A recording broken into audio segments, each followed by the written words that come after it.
सभी व्यूअर्स को जय श्री कृष्णा। हम आज से अपना एक नया चैनल भगवत गीता अध्ययन के नाम से स्टार्ट करने जा रहे हैं। आइए इसको स्टार्ट करने से पहले हम भगवान के चरणों में एक छोटी सी प्रार्थना करते हैं। वसुदेव सुतं देवं कंसचारूढमर्दनं देवकी परमानन्दं कृष्णं वन्दे जगद्गुरुं। श्रीकृष्णं वन्दे जगद्गुरुं। सभी को जय श्री कृष्णा। मैं आपको बताना चाहूँगी, पिछले 6 सालों से मैं भगवत गीता का निरंतर अध्ययन कर रही हूँ और मैंने बहुत लोगों को शिक्षित भी किया है। मुझे लगा मेरा ये ज्ञान तब तक अधूरा है जब तक कि अधिक से अधिक लोग इससे लाभान्वित ना हो पाएँ। अतः मैंने YouTube के माध्यम से भगवत गीता के प्रचार को आगे बढ़ाने का निश्चय किया ताकि ये घर घर तक पहुंच सके और अधिक से अधिक लोग इससे शिक्षित हो सकें। तो आइए हमारे सभी व्यूअर्स इस जर्नी को आगे बढ़ाएं और घर घर तक जन जन तक पहुंचाएं ताकि अधिक से अधिक लोग इसका लाभ उठा सकें और इसका प्रचार हो पाए। वैसे भी भगवत गीता में भगवान ने स्वयं कहा है, जो मेरे नाम का प्रचार करता है वह भक्त मुझे अत्यंत प्रिय है। मैं रोज़ाना आपको भगवत गीता पढ़ाऊँगी और इसको पढ़ने का एक तरीका भी बताऊँगी।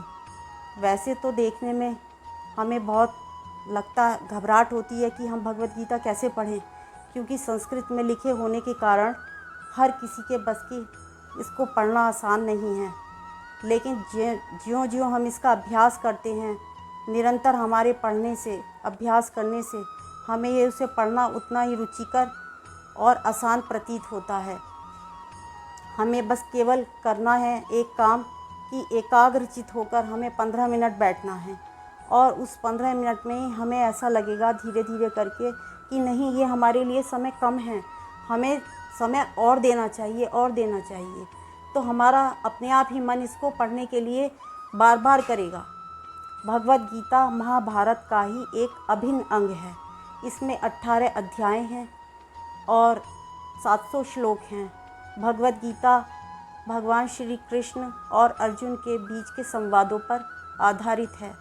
वैसे भी भगवत गीता इस भौतिक संसार से उबारने के लिए एक अच्छा साधन है।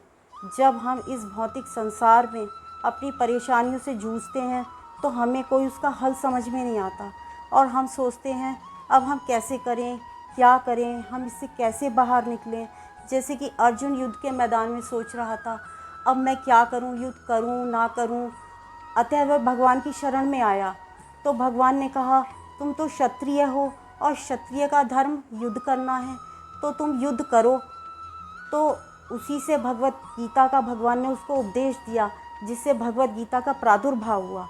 भगवत गीता में अनेक अध्याय हैं, जैसे भक्ति योग, ज्ञान योग, कर्म योग, ध्यान योग आदि के विषय में भगवान ने ध्यान से बताया है।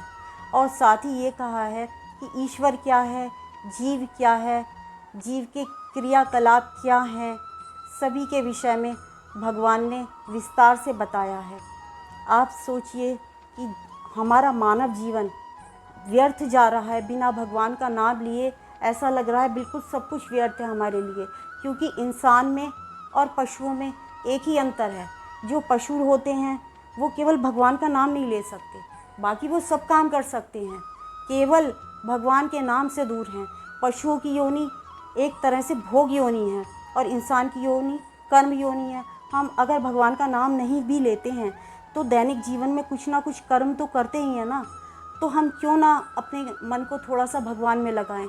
और वैसे भी जब हमें धीरे धीरे भगवान का ज्ञान होने लगता है तो हमें समझ में आता है कि हम भगवान का थोड़ी सी सेवा भी करें तो हमारी सारी इंद्रियां स्वतः ही भगवान की सेवा में लगने लगती हैं। धीरे धीरे करके निरंतर अभ्यास से हमें भगवान का हर काम करने में मज़ा आता है। हम उनको भोग लगाते हैं, उनका श्रृंगार करते हैं, उनकी आराधना करते हैं। धीरे धीरे हमारा वो काम बढ़ता चला जाता है और उससे क्या होता है, जब हमारा मृत्यु का समय आता है तो हमारी सोच भी भगवान में लगी रहती है। तो हमारा ये मानव जीवन एक तरह से आप ये समझिए कि पूरी तरह से भगवान के नाम में लगे होने के कारण पुनरपि जननम पुनरपि मरणम से मुक्त हो गया और हम भगवान के धाम को बहुत आसानी से जा सकते हैं।